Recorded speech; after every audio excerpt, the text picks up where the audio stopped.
Mendonca, the founder principal of St. John's School, Chandauli,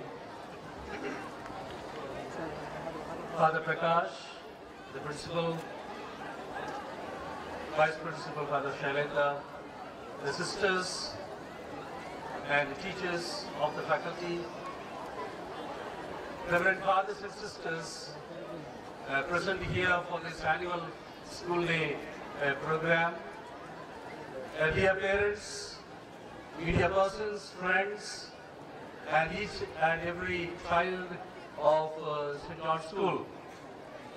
In the very outset, on the occasion of your annual day, I congratulate you, I convey the best wishes of the entire Diocese of Varanasi to you, and I also invoke God's blessings on you on this auspicious, joyful and exciting day.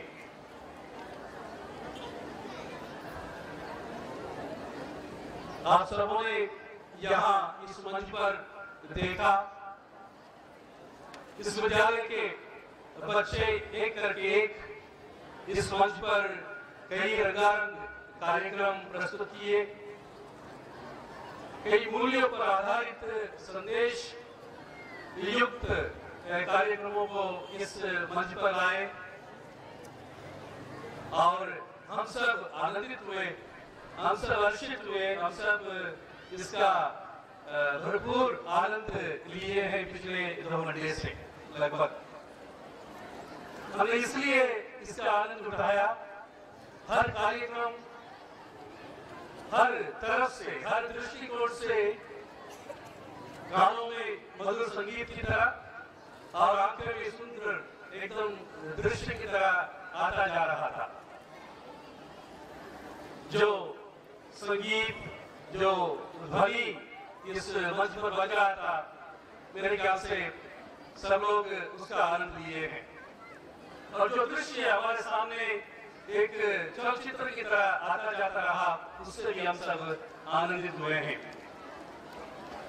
विधिवत समयबद्ध ढंग से हर कार्यक्रम इस मंच पर प्रस्तुत किया गया इस विद्यालय के वार्षिकोत्सव को मनाने के लिए। हम उन्हें बधाई देते हैं, हम उनके कार्य का प्रशंसा करते हैं और आपसे मेरा नम्र विनय है कि ताली बजाकर इन बच्चों का प्रशंसा हम सब करें।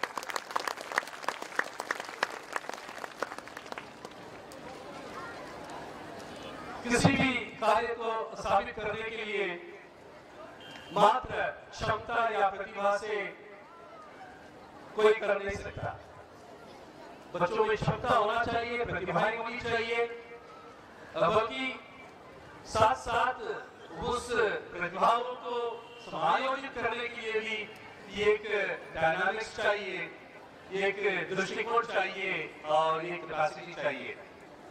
मैं समझता हूँ इस विद्यालय के फादर प्रिंसिपल, उनके सहयोगी और उनके साथ के सारे सिस्टर्स और टीचर्स इस प्रतिभा को अपने आप अनुभव किए हैं और उसको हमारे सामने लाए हैं, इस कार्यक्रम को हमारे सामने प्रस्तुत करने में, जबकि ये विद्यालय अपना वार्षिक समारोह मना रहा है।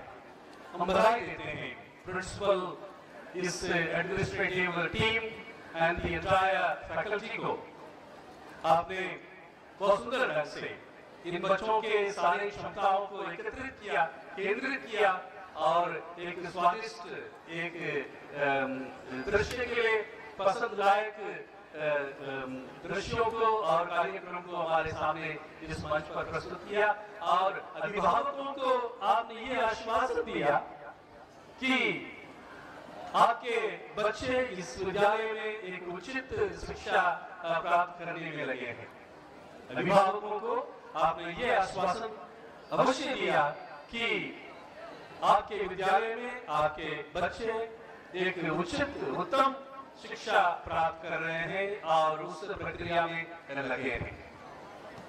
शिक्षा उत्तम कब कहलाया जाएगा? जहां किताब और अन्य सामग्रियों के माध्यम से पठन पाठन हो, बच्चों को ज्यादा से ज्यादा सूचनाएं प्राप्त हो, साथ साथ उनमें एक चिंतन भी पैदा हो, उनकी विचारधारा में भी बदलाव आवे। कहा जाता है इन्फोसिस जैसे बहुत बड़े मल्टीनेशनल कंपनी में लाखों में बालक बालिकाएं दस्तार रखते हैं जॉब के लिए, उसमें मात्र 15% बच्चे चुने जाते हैं आईटी इंडस्ट्री में काम करने के लिए। बाकी 75 या 80 या 85% नहीं चुने जाते हैं। सर्वे में ये कारण निकला या क्यों नहीं चुने जाते हैं, मात्र 15% क्यों चुने जाते हैं? वो 15% सिर्फ उनकी विचारधारा, उनके चिंतन शक्ति और उनके मूल्यों को चलते, उनके दिमाग में जो मूल्य है, उनके जिंदगी में जो मूल्य प्राप्त किए हैं, उसके चलते वो चयनित होते हैं। मात्र 15% योग्य रखते हैं संसार के बड़े प्लेटफॉर्म में कॉम्पीट करने के लिए। ये सोचने का विषय है। तो कहने का तात्पर्य यह हुआ कि पठन पाठन के साथ उनके चिंतन में जो परिवर्तन आना चाहिए, उसके लिए भी प्रयास होना चाहिए। जो शिक्षा व्यवस्था इस प्रयास में लगा रहता है, उसे ही मैं उत्तम और उचित और फलदायक मानूंगा। आपने इस मंच पर father Prakash and the entire team इस बात को जाहिर किया और इस बात को एक चुनौती के रूप में हमारे सामने लाया। बच्चों को न केवल शारीरिक व्यवस्था चाहिए, न केवल कपड़ा और बैग और पुस्तक चाहिए, साथ साथ उनके विचारधारा को बदलने के लिए भी, उसमें मजबूती लाने के लिए भी व्यवस्था चाहिए। मैं उम्मीद करता हूं और मैं विश्वास करता हूं कि यह विद्यालय इस सिद्धांत को लेकर के आगे बढ़ रहा है और इस सिद्धांत को लेकर के परिश्रम कर रहा है और इस सिद्धांत को लेकर के अपने आप को समर्पित कर रहा है समाज के उन्नति के लिए और समाज के विकास के लिए, समाज के कल्याण के लिए। मैं यही आशा करता हूं यहाँ जो बच्चे शिक्षा पा रहे हैं, ये देश के एक सुयोग्य नागरिक बने, न केवल देश के लिए, हमारे प्रदेश के लिए, हमारे ही मोहल्ले के लिए। हमारा समाज जो है विषम परिस्थितियों से गुजर रहा है, उसको भी बच्चों ने हमारे सामने दर्शाया, उसको भी बच्चों ने हमारे सामने दर्शाया। ये सब चुनौतियां हैं हमारे सामने, हमारे समाज में, जो कि हमारे बच्चों के विकास में भी बाधा डालता है। इन चुनौतियों को समझना पड़ेगा और इनको सामना करना पड़ेगा और इनसे लड़ना पड़ेगा। रिचर्ड बाख एक फिक्शन राइटर है, उन्होंने लिखा एक किताब, बहुत सुंदर किताब, Jonathan Livingston Seagull. Jonathan Livingston Seagull, seagull एक पक्षी होती है, उड़ान भरती है, वो ऊंचा नहीं उड़ती है लेकिन लो फ्लाइंग में लगी रहती है। वो उस किताब में उन्होंने लिखा, they can fly because they think they can, they can fly because they think they can. मुझे गर्व है सेंट जॉर्ज स्कूल चंदौली अपने बच्चों के दिल में ये धारणा को रोप रहा है, इस धारणा को सींच रहा है और इस धारणा को बढ़ोतरी दे रहा है।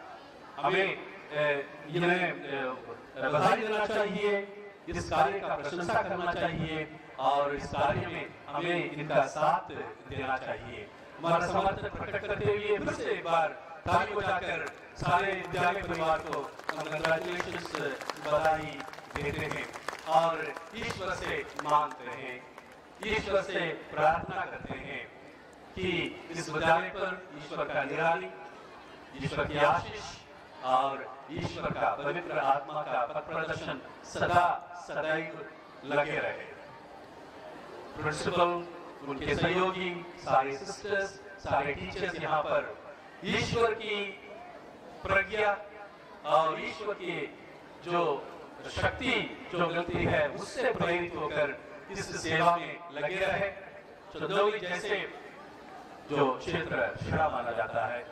जब चंदौली जैसे क्षेत्र में विकास लाने के लिए शिक्षा एक महत्वपूर्ण माध्यम बन सकता है, इस बात को समझकर और इस बात को अपने मन में रखकर अपने मिशन कार्य में लगे रहेंगे और वाराणसी धर्म प्रांत इनके पीछे से इनको प्रोत्साहन देता रहेगा और ईश्वर की कृपा के लिए सदा सदैव प्रार्थना करता रहेगा।